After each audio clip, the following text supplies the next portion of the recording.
Look up next time you pass a covered doorway, a loading bay, the sheltered alcove at the front of an old building. Somewhere up in that overhang, you might spot a small sprinkler head, or a length of pipe fitted with nozzles, pointed down at bare concrete. And here's the question that should stop you. There's nothing growing there. No grass, no flower bed, no planter. Just a slab of dry concrete under a roof where rain can't even reach. So what, exactly, is that sprinkler watering? The answer is one of the quietly cruelest things in this entire field.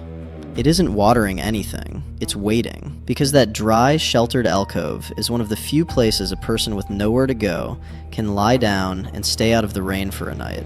And that sprinkler is there to make sure they can't, to soak the concrete and anyone sleeping on it at intervals through the night until staying becomes impossible. We've spent a lot of time on this channel on hostile design you can see and touch. The spikes, the slanted benches, the studded ledges. This is different. This is hostile design that uses water. And water is special because it's the one weapon that cleans up after itself. A spike is permanent evidence. A puddle is gone by morning. By the time anyone walks past in daylight, there's nothing to photograph, nothing to be outraged by. Just a slightly damp doorway and an innocent-looking sprinkler that surely is only there for the plants, even though there are no plants. It sounds like something nobody would actually do.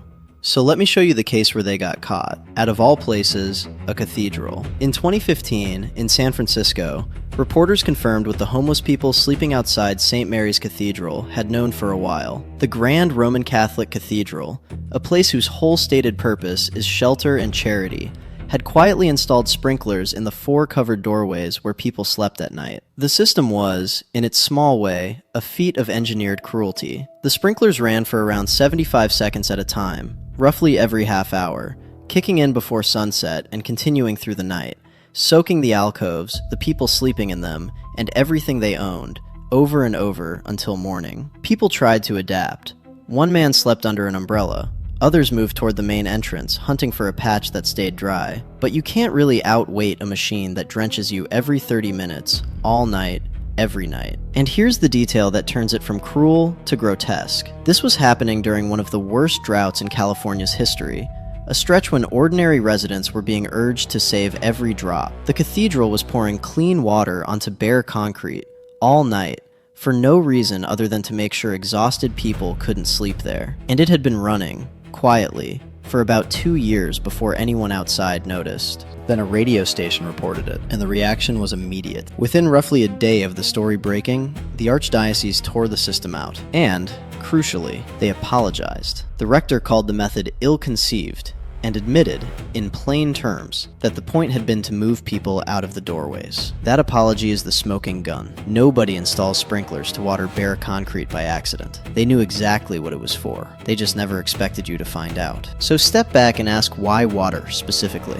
Why go to the trouble of plumbing in a sprinkler when a few metal spikes would keep people off that concrete just as well? Because water does 2 things spikes never can. The first is that it disappears. Think about the anti-homeless spikes we've covered before. Their great weakness is that they're permanent and obvious. They sit there in daylight, bolted to the ground, photographable, undeniable. That visibility is exactly what got them ripped out after public outrage. Water has no such problem. The assault happens in the dark, and by the time the morning crowd walks past, the evidence has literally evaporated. There's no spike to photograph, no installation to point at, just a dry doorway and a sprinkler that any official can wave off as irrigation or cleaning or a safety measure. It's hostile design with a built-in alibi that refills itself every sunrise. The second thing is darker. A spike makes a place uncomfortable.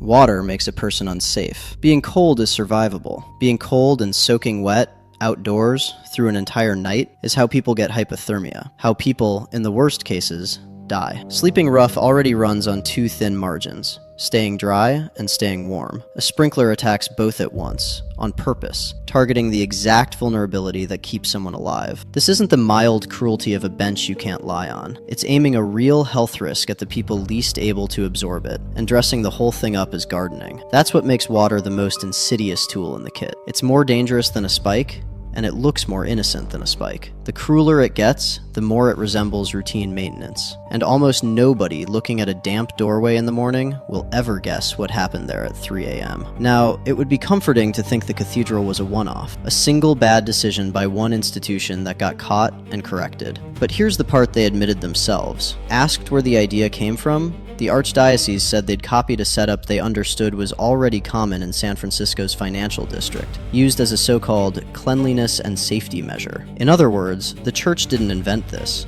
It borrowed it from the business district down the road. And that's the real story. The cathedral is just the case that got a name, because someone reported it. The quieter, wider practice is the use of water as a displacement tool wherever a person isn't wanted. Sprinklers and alcoves, yes, but also the aggressively timed pressure washing of a sidewalk or an underpass right at the hours people bed down, the hosing out of a doorway each evening. It's the same move every time. Make the dry spot wet, the warm spot cold, the possible spot impossible, and call it hygiene. And notice where it concentrates. By the church's own account, this came out of the financial district, the part of the city most flush with money, and most eager to keep visible poverty away from its glass lobbies and its clients. That's coercive architecture doing exactly what it always does, enforcing, at street level, the same boundary that exclusionary zoning enforces on paper, drawing an invisible line around the valuable parts of a city, and quietly washing the unwanted to the other side of it. The sprinkler is just the most literal version. It doesn't ask anyone to leave, it rinses them out. So go back to that doorway from the start, and look up at the little sprinkler over the dry concrete.